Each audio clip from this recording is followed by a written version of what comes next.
الحمد للہ رب العالمین والصلاة والسلام علی محمد الامین فاعوذ باللہ من الشیطان الرجیم بسم اللہ الرحمن الرحیم۔ خواتین و حضرات، ہم سورہ مومنون کی آیت 53 سے درس کی ابتدا کر رہے ہیں۔ اس سے پیچھے قرآن مجید نے اپنا مقدمہ پیش فرمایا، اس پر انفس و آفاق کے دلائل دیے، پھر تاریخ کی شہادتیں پیش کیں، اور پھر یہ بتایا کہ یہ پیغمبر جن کی تاریخ تمہیں سنائی جا رہی ہے، یہ کیا دعوت لے کر آئے تھے۔ ان سب نے انسان کو آ کر اللہ کی بندگی کی دعوت دی تھی، طیبات کو اس کے لیے حلال قرار دیا تھا، انسان کو عمل صالح کی ترغیب دی تھی، اس کو اللہ تعالیٰ کی اس اسکیم سے باخبر کیا تھا کہ اس نے یہ دنیا ابتلاء کے اصول پر بنائی ہے۔ اس لیے اس میں انسان کو ارادہ و اختیار بھی دیا ہے، ارادہ و اختیار دیا ہے تو اس کو استعمال کرنے کی مہلت بھی دی ہے۔ یہ مہلت جہاں دی جائے گی وہاں شر پیدا ہوگا، انسان اپنے اختیار کو غلط طریقے سے استعمال کرے گا، اس میں اگر کسی جگہ بھی مداخلت کی جائے گی تو اس کے نتیجے میں ارادہ و اختیار بھی ختم ہو جائے گا، امتحان بھی ختم ہو جائے گا۔ اسی طرح چونکہ انسان کا نسب العین فردوس کو بنا دیا گیا ہے، اس نے جس دنیا میں آنکھ کھولی ہے اس سے ایک بالکل مختلف دنیا میں اس کو آباد کیا جانا ہے۔ چنانچہ ضروری ہے کہ اس ابتلاء سے گزار کر اس کو تیار کیا جائے۔ اس میں جس طرح اللہ اپنے احکام سے اس کو آزماتا ہے، اسی طرح مصیبتوں سے، تکلیفوں سے، نعمتوں سے، نقمتوں سے بھی آزماتا ہے، اور یہ نعمتیں، یہ نقمتیں بھی اس کے تزکیے کا ذریعہ بنتی ہیں۔ تو تمہیز کا ایک قانون ہے جو اس اسکیم کے مطابق ہر لحاظ سے کار فرما ہے۔ چنانچہ اس کو سامنے رکھ کر اللہ کی اسکیم کو سمجھو اور اچھا عمل اختیار کرو۔ اس کے لیے ضروری ہے کہ اللہ ہی کو پروردگار مانو اور اس سے ہمیشہ ڈرتے رہو، اس لیے کہ نہیں کہا جا سکتا کہ جب تم اس دنیا سے اس کی بارگاہ میں حاضر ہو تو وہاں کامیابی تمہارا منہ دیکھے یا تم ناکام ہو جاؤ۔ یہاں تک جب بات پہنچ گئی تو اب فرمایا کہ فَتَقَطَّعُوا أَمْرَهُمْ بَيْنَهُمْ زُبُرًا، پھر لوگوں نے ان کے بعد اپنے دین کو آپس میں ٹکڑے ٹکڑے کر لیا۔ اس سے پیچھے یہ بیان ہوا تھا کہ پیغمبروں نے آ کر جس دین کی دعوت دی وہ بھی ایک ہی ہے، اور انہوں نے جو امت بنائی وہ بھی ایک ہی ہے۔ یعنی انہوں نے آ کر نہ الگ الگ دین بتائے، نہ الگ الگ احکام کی فہرستیں لوگوں کے سامنے رکھیں، نہ الگ الگ راستے ان کو دکھائے۔ ایک ہی راستہ جس کو صراط مستقیم کہا جاتا ہے، ہر پیغمبر نے اسی کی نشاندہی کی، اسی کی طرف لوگوں کو توجہ دلائی۔ اس کے نتیجے میں تفرقہ ہو ہی نہیں سکتا۔ یعنی اگر انسان اس دین کو مضبوطی کے ساتھ پکڑے، صراط مستقیم پر چلنے کا فیصلہ کر لے، جو راستہ دکھایا گیا ہے اس میں اپنی طرف سے انحرافات پیدا نہ کرے، تو اس کے اور دوسرے لوگوں کے درمیان کوئی بڑا اختلاف ہو نہیں سکتا۔ پھر راستہ ایک ہوگا، اس میں رخت سفر بھی کم و بیش ایک ہی ہوگا۔ ہاں، طبائع کے لحاظ سے، انسان کے فہم کے لحاظ سے کچھ چھوٹی چھوٹی چیزیں مختلف فی ہوتی رہیں گی، اس سے کوئی نئی امت نہیں بن جائے گی، اس سے کوئی تفرقہ نہیں پیدا ہو جائے گا۔ چنانچہ ایک ہی امت، ایک ہی دین، ایک ہی پروردگار اور اللہ کے پیغمبر، جن کے ذریعے سے اس کو یہ صراط مستقیم حاصل ہوتی ہے، اس پر سفر کی توفیق ملتی ہے۔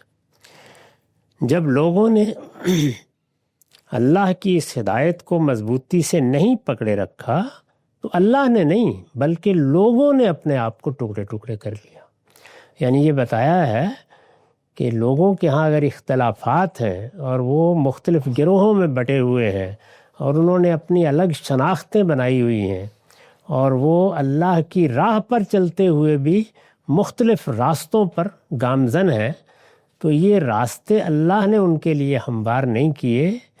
اللہ تعالیٰ کی طرف سے کوئی تفرقہ اور کوئی اختلاف نہیں پیدا کیا گیا، اس نے دین بھی ایک ہی دیا، امت بھی ایک ہی بنائی، یہ لوگوں نے خود ٹکڑے ٹکڑے کر لیا۔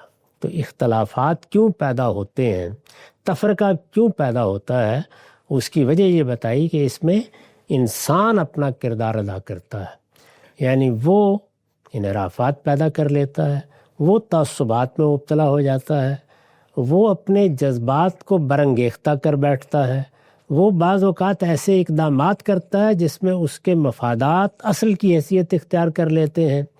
یہ سارے اسباب ہیں جو تفرقے کا یا الگ الگ ہونے کا یا امتیں بننے کا ذریعہ بنتے ہیں۔ ہم جس طرح بار بار یہ متوجہ کرتے ہیں کہ اللہ کی کتاب میں کوئی ابہام نہیں ہے، اللہ کی کتاب اور اللہ کی ہدایت کسی جگہ بھی محتمل الوجہین نہیں ہے، اللہ نے اپنی بات پوری قطعیت سے بیان کر دی ہے، اس کی کتاب کا حرف حرف قطعی الدلالہ ہے۔ یہ انسان کا معاملہ ہے کہ وہ اپنی قلت علم کی وجہ سے یا قلت تدبر کی وجہ سے اختلافات پیدا کرتا ہے۔ تو اختلافات اللہ کی کتاب کے سمجھنے میں بھی انسان کے رویوں کی وجہ سے ہوتے ہیں، اور اختلافات دین کے معاملے میں اور لوگوں کے الگ الگ امت بن جانے کی صورت میں بھی انسان کے رویوں کی وجہ سے ہوتے ہیں۔ اس کو قرآن نے واضح کیا۔ پھر لوگوں نے ان کے بعد اپنے دین کو آپس میں ٹکڑے ٹکڑے کر لیا، یعنی اس میں اللہ تعالیٰ کی طرف سے کوئی معاملہ نہیں ہوا، انسان نے جو اختیار اس کو دیا گیا اس کو استعمال کیا، اس کا نتیجہ یہ نکلا۔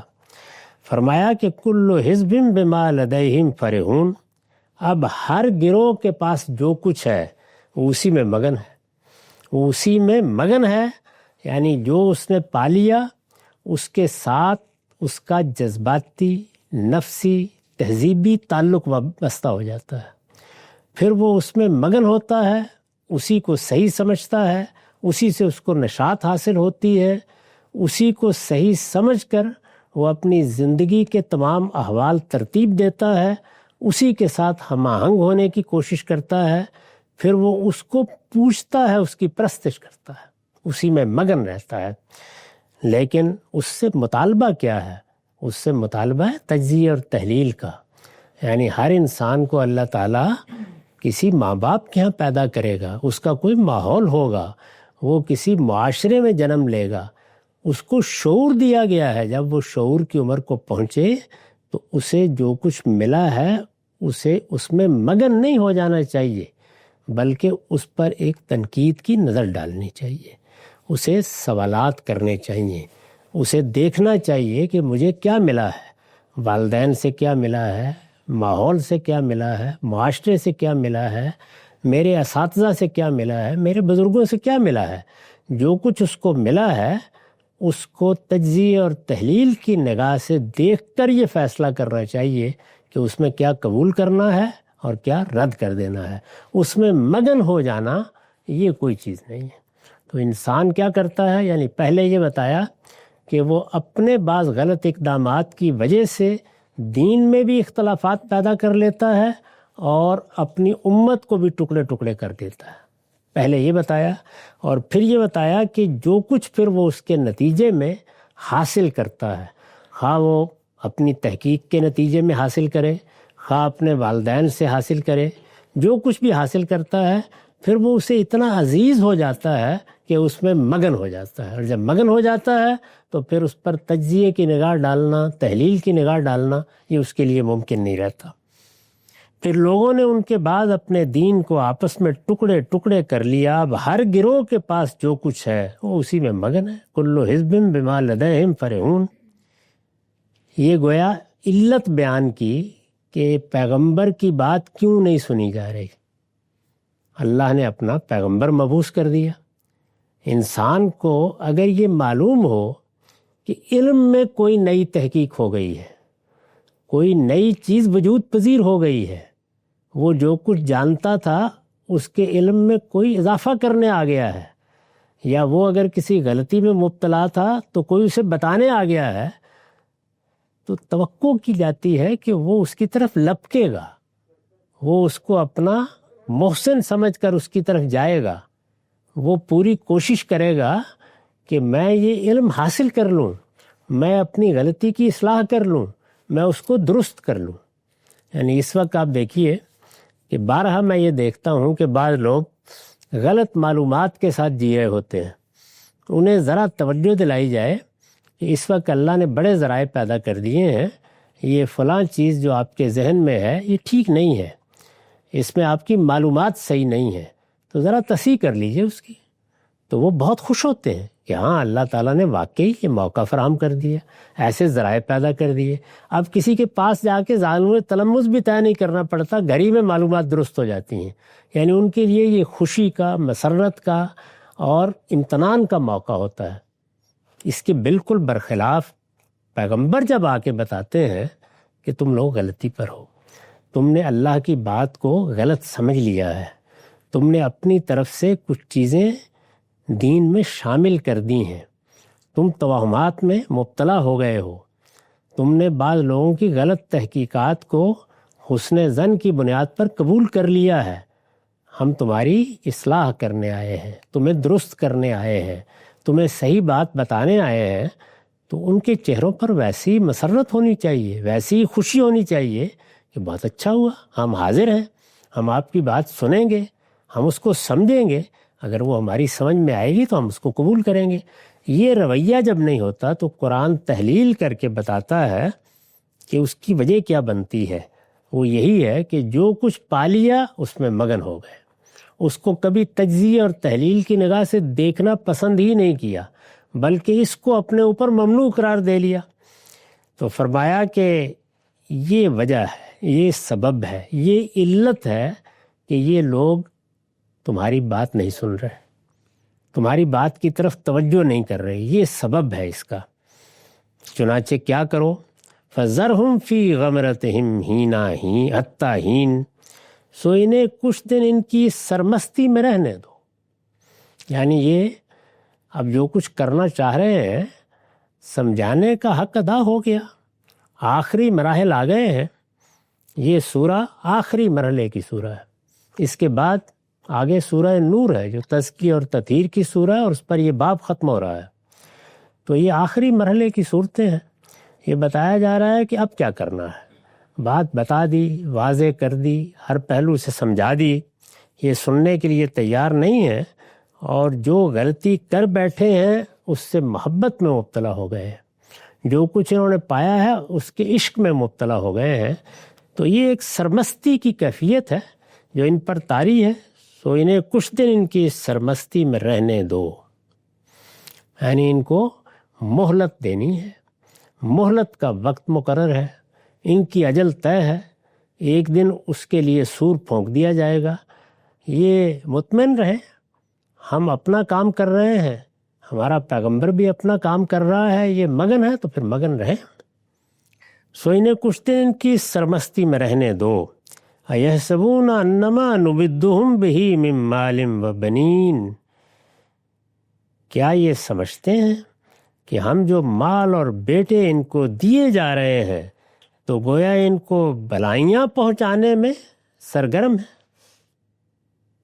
نُسَارِعُ لَهُمْ فِي الْخَيْرَاتِ، یعنی یہ جو ہم ان کو دولت دے رہے ہیں، اقتدار دے رہے ہیں، اگرچہ ہم کہہ رہے ہیں کہ تم غلط ہو، ہم بتا رہے ہیں کہ تم نے صحیح راستہ اختیار نہیں کیا، ہمارا پیغمبر بتا رہا ہے تو جو چیز ان کو مگن کیے ہوئے ہے وہ یہ ہے کہ گرفت نہیں ہو رہی. اللہ تعالیٰ نے دولت دی ہے تو دیے ہی چلے جا رہا ہے، ان کو اگر اولاد دی ہے تو نوازے ہی چلے جا رہا ہے.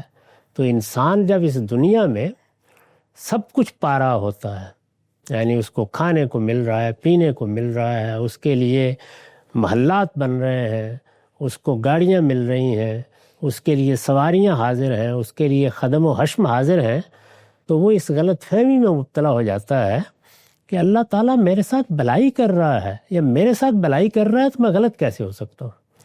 یعنی اللہ کی جو نعمتیں اس دنیا میں انسان کو وافر مقدار میں ملتی ہیں، تو اس میں یہ اصول ہی نہیں ہے کہ تم نیکی کرو گے تو مل جائے گی، تم خیر پر ہوگے تو اس صورت میں ملیں گی. وہ تو اللہ کی تقسیم کے مطابق ملتی ہیں. یعنی وہ تقسیم کیا ہے؟ وہ پھر ابتلا کا قانون ہے. یعنی کسی کو اللہ تعالیٰ دیے چلا جاتا ہے اس لیے کہ اس کے شکر کا امتحان کرے، کسی پر مصیبت کے بعد مصیبت آتی چلی جاتی ہے کہ اس کے صبر کا امتحان کرے. تو ابتلا کے اصول کی وجہ سے انسان جو مقدمہ قائم کرتا ہے وہ کہیں باطن میں یہ قائم کر بیٹھتا ہے کہ جب مجھے یہ سب مل رہا ہے میں خوش ہوں، میرے لیے مسرت ہی مسرت ہے، خوشی خوشی ہے، کامیابی کامیابی ہے، میں جہاں ہاتھ ڈالتا ہوں مٹی بھی سونا بن جاتی ہے. تو آخر یہ سب کیوں ہو رہا ہے؟ اللہ خوش ہے تو ہو رہا ہے نا. تو اس وجہ سے مجھے کیا ضرورت پڑی ہے کہ میں اپنے افکار پر، اپنے خیالات پر، اپنے اعمال پر نظر ڈال کے دیکھوں اس میں غلطی کیا ہے. تو یہ غلط فہمی واضح کرنے کے لیے فرمایا کہ کیا یہ سمجھتے ہیں کہ ہم جو مال اور بیٹے ان کو دیے جا رہے ہیں، ظاہر ہے کہ عرب کے قبائلی ماحول میں یہی سب سے بڑی چیز تھی. یعنی آپ کے پاس مال مویشی کے ریوڑ ہیں، آپ کے پاس بیٹے ہیں جو آپ کے دائیں بائیں کھڑے ہو کر آپ کی عزت آبرو کی حفاظت کر سکتے ہیں، جنگ و جدال کے موقع پر آپ کو طاقت فراہم کر سکتے ہیں اور آپ کے لیے کما کے بھی لا سکتے ہیں. تو جب یہ سب حاصل ہے تو اللہ ٹھیک ہی سمجھ رہا ہے ہمیں. کیا یہ سمجھتے ہیں کہ ہم جو مال اور بیٹے ان کو دیے جا رہے ہیں تو گویا ان کو بلائیاں پہنچانے میں سرگرم ہے؟ نسارع لہم فی الخیرات بل لا یشعرون. فرمایا نہیں، بلکہ ان کو حقیقت کا شعور نہیں. یعنی یہ سمجھے ہی نہیں کہ معاملہ کیا ہو رہا ہے، انہیں اندازہ ہی نہیں ہے کہ ہمارا کیا قانون کار فرما ہے. یہ ہماری اسکیم کو سمجھے بغیر اس دنیا میں زندگی بسر کر رہے ہیں. انہیں معلوم نہیں ہے کہ یہاں ابتلا کا، امتحان کا قانون کار فرما ہے، یہاں عدالت نہیں لگی ہوئی. جب یہ نہیں ہے تو پھر یہی ہونا تھا. یہ اس بات کو چونکہ سمجھے ہوئے نہیں ہیں تو اس کے نتیجے میں اپنے توہمات کو حقیقت سمجھ بیٹھے ہیں، اور اللہ تعالیٰ کی طرف سے پیغمبر درمیان میں آ گیا ہے اور اس کی بات سننے کے لیے تیار نہیں. اس پر میں نے لکھا ہے یہ لوگوں کو ان کی بلادت پر، یعنی ان کی بیوقوفی اور حماقت پر تنبیہ کی ہے کہ وہ اپنی رفاہیت، خوشحالی اور مال و دولت کی ترقی سے یہ سمجھتے ہیں کہ خدا انہی پر مہربان ہے اور یہ ان کی کامیابی کی دلیل ہے. اگر غور کر کے دیکھیے تو کامیاب لوگ اپنی کامیابی کو اپنے فکر کی اور اپنے عمل کی صحت کے ثبوت کے طور پر پیش کر رہے ہوتے ہیں. یعنی اس غلط فہمی میں خود بھی مبتلا ہوتے ہیں اور اس کو بربنائے دلیل پیش کر کے اپنی بات کو موقت بھی کر رہے ہوتے ہیں. اللہ تعالیٰ نے فرمایا کہ یہ کوئی دلیل نہیں، یہ تو دنیا میں ابتلا کے اصول پر ہو رہا ہے. کوئی کامیابی مل رہی ہے تو وہ بھی اسی اصول پر ہے، دولت مل رہی ہے تو وہ بھی اسی اصول پر ہے، انسان کو صحت اور تندرستی کمال پر حاصل ہے تو وہ بھی اسی اصول پر ہے. وہ اللہ کا شکر کرے کہ اس نے اس کو کسی امتحان میں نہیں ڈالا، کوئی مصیبت اس پر نہیں نازل کی. شکر کرے. یہ شکر کا موقع تھا، یہ فخر کا موقع نہیں تھا. اس لیے کہ فخر کا موقع تو وہ ہوگا جب بربنائے استحقاق اللہ تعالیٰ ہمارا اعمال نامہ ہمارے ہاتھ میں پکڑائیں گے. وہ جگہ ہوگی جس کو قرآن مجید نے فرمایا کہ وہ اپنے اہل و عیال کی طرف لوٹیں گے اور خوشی سے نہال ہوں گے. اس لیے کہ وہ تو حقیقت میں خوشی کا موقع ہوگا، وہ مسرت کا موقع ہوگا.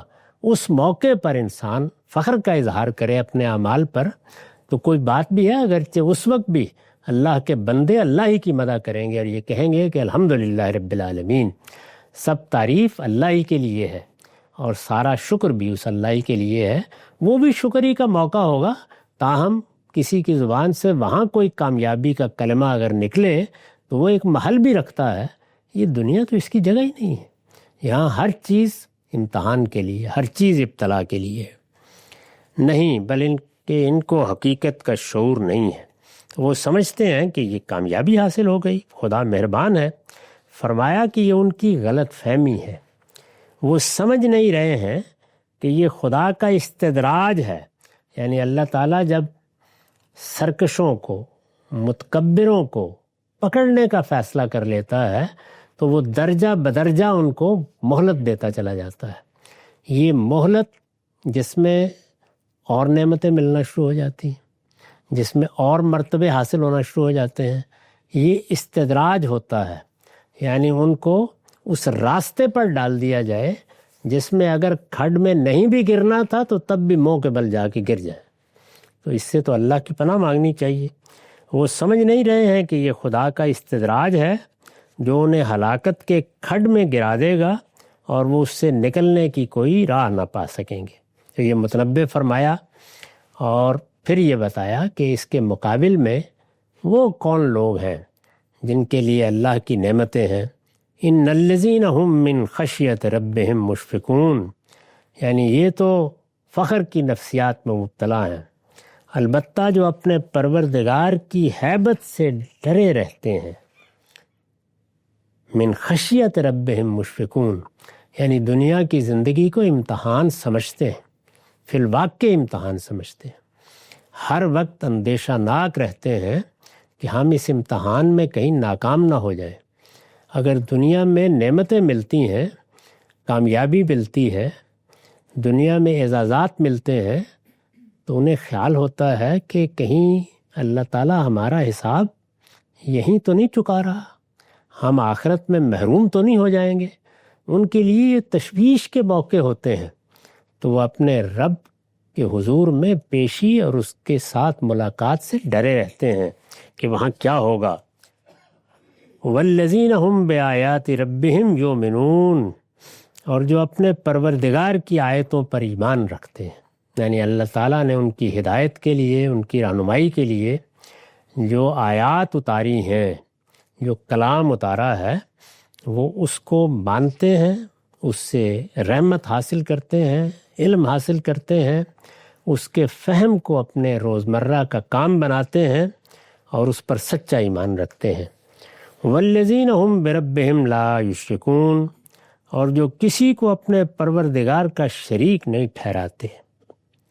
یہ پہلی بنیادی چیز ہے، یعنی اس مالک کو مانا جائے تو تنہا مانا جائے، وہی خالق، وہی رب اور آقا، وہی اس کائنات کا تنہا بادشاہ، یعنی امر اسی کا ہے، وہی حکومت کر رہا ہے، باقی سب اس کے کارندے ہیں، کسی کو اس کی خدائی میں کوئی حیثیت حاصل نہیں ہے، سب اس کے عاجز بندے، اس کے خدام اس کے سامنے دست بستہ کھڑے ہیں، کسی کو شریک نہیں ٹھہراتے۔ جو کسی کو اپنے پروردگار کا شریک نہیں ٹھہراتے، والذین یؤتون ما آتوا وقلوبهم وجلہ، اور جو اس کی راہ میں دیتے ہیں تو جو کچھ دیتے ہیں اس طرح دیتے ہیں کہ ان کے دل اس خیال سے کانپتے ہیں کہ انہم الی ربہم راجعون، کہ انہیں اپنے پروردگار کی طرف پلٹنا ہے۔ یعنی ایک طرف اپنے علم کو بالکل پاکیزہ رکھتے ہیں،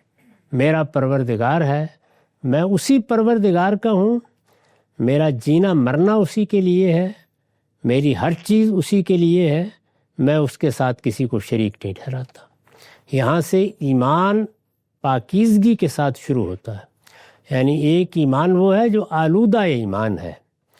اس کا مطلب یہ ہے کہ اس کے علم کا تزکیہ نہیں ہوا، اگرچہ اس نے کچھ چیزوں کو مان رکھا ہے۔ تو اللہ پر ایمان کا تزکیہ اسی طرح ہوتا ہے کہ اس کو ہر شرک سے پاک رکھا جائے، یعنی شرک کا کوئی شائبہ بھی نہیں ہونا چاہیے۔ ان لوگوں پر ہمیشہ ترس کھانا چاہیے جن کو کسی چیز کی طرف توجہ دلائی جائے تو وہ بحث کرنے پر اتر آتے ہیں کہ اس میں کہاں سے شرک آ گیا۔ یعنی علم کے حد تک تو سمجھنا چاہیے کہ شرک ہے یا نہیں ہے، لیکن یہ کہ اگر اس کا شائبہ بھی کہیں ہے تو آدمی کو اس سے کوسوں دور چلے جانا چاہیے۔ توحید کے معاملے میں کوئی کمپرومائز، کوئی مصالحت، کوئی مداہنت بندہ مومن کو نہیں کرنی چاہیے۔ اور پھر دوسری بڑی چیز کیا ہے؟ ظاہر ہے کہ جب ہم نے اپنے رب کو پا لیا اور اس بات کا اعتراف کر لیا کہ وہی ہے جو ہمارے تمام معاملات کا ذمہ دار ہے، وہی ہے جس کی بارگاہ میں ہم کو حاضر ہونا ہے، تو اب جو نعمتیں اس نے دی ہیں وہ ہمارے لیے پھر فخر کا، مباحات کا ذریعہ نہیں بننی چاہیے، بلکہ ان کے ساتھ شکر گزاری کا عمل پیدا ہونا چاہیے۔ اور ان کی شکر گزاری کیا ہے؟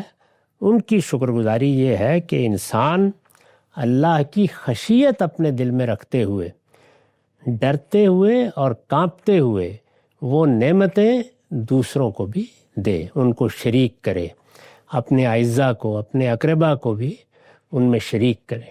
اس لیے کہ اگر اس کی ضرورت سے زیادہ ملی ہیں تو وہ یہ جان لے کہ یہ تنہا اس کے لیے نہیں ملی ہے۔ یعنی یہی بات ہے جو انسان کو سمجھنی چاہیے۔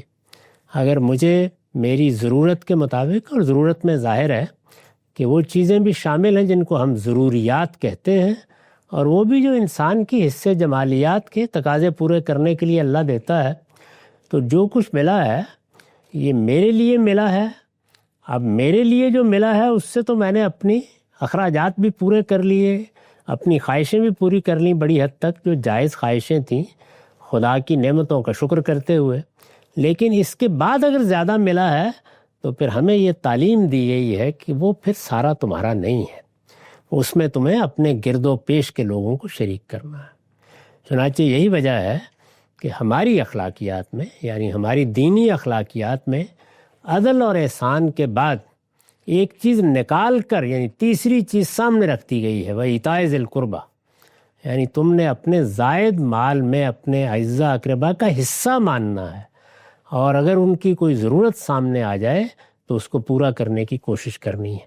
اور یہ احسان جتانے کے لیے نہیں، اپنے آپ کو بڑا سمجھ کر نہیں، بلکہ وہ قلوبہم وجلہ، اس طرح دیتے ہیں کہ ان کے دل اس خیال سے کانپتے ہیں کہ انہیں اپنے پروردگار کی طرف پلٹنا ہے۔ یعنی اس احساس کے ساتھ دیتے ہیں، اپنی طرف سے یہ خیال کرتے ہیں کہ یہ دینے کا موقع ملا ہے تو یہ اللہ کا کرم اور اس کا احسان ہے، ہم کسی دوسرے پر احسان نہیں کر رہے، یہ اللہ کا ہم پر احسان ہوا ہے کہ اس نے ہمیں یہ توفیق دی کہ وہ مال جو اس نے ان غریبوں کے لیے دیا تھا وہ براہ راست دینے کی بجائے ہمارے ذریعے سے دینے کا فیصلہ کیا، تو ہم وہاں صرف ایک ذریعہ ہوتے ہیں۔ اور اگر یہ چیز انسان کے اندر نہیں ہے تو پھر سورہ توبہ میں جو تنبیہ کی ہے کہ پھر وہ اپنا مال جب ڈھیر کرتا ہے اور اس کو جمع کرتا ہے تو یہ وہ کنز ہے جس سے قیامت میں لوگوں کی پیٹھیں داغ دی جائیں گی۔ یہ بتا دیا ہے کہ انسان کس طریقے سے اس دنیا میں پاتا ہے، جو کچھ پاتا ہے اس کے بارے میں اس کا رویہ کیا ہونا چاہیے۔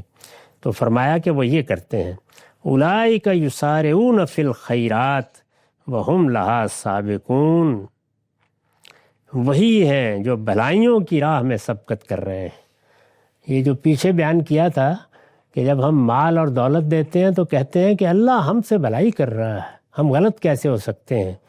یہاں یہ فرمایا کہ بھلائیوں کی راہ میں سبقت والے یہ ہیں، اور بھلائی اللہ ان سے کرے گا جو بھلائیوں کی راہ میں سبقت کر رہے ہیں۔ اور فرمایا کہ وہ ہم لہا سابقون، اور وہ ان کر پا کر رہیں گے، یعنی بھلائی ان کو خدا کی طرف سے ملتی ہے انعام کے طور پر، نعمت کے طور پر، جو بھلائی کرتے ہیں، بھلائی کا صلہ ملتا ہے اللہ کی طرف سے۔ یہ بھلائی نہیں ہے جو تمہیں آزمائش کے لیے، امتحان کے لیے نعمتیں مل رہی ہیں۔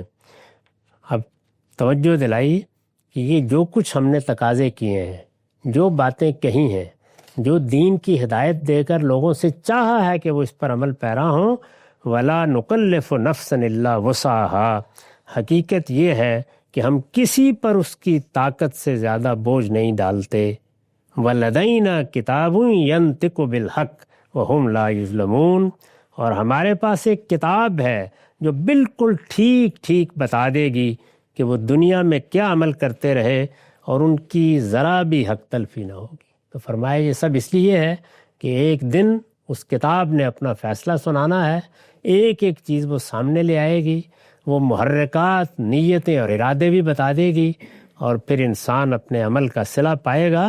اور اطمینان رکھو وہم لا یظلمون، کسی کے ساتھ وہاں ظلم نہیں ہوگا۔ اس پر میں نے لکھا ہے یعنی اپنے بندوں سے جن صفات کا حامل بن کر جینے کا تقاضا کرتے ہیں، اللہ تعالیٰ نے جو تقاضے کیے ہیں وہ ان کی مقصد سے باہر نہیں ہوتی۔ انسان کو جو شریعت دی گئی ہے، دین دیا گیا ہے، وہ ٹھیک اس کی فطرت کے مطابق ہے۔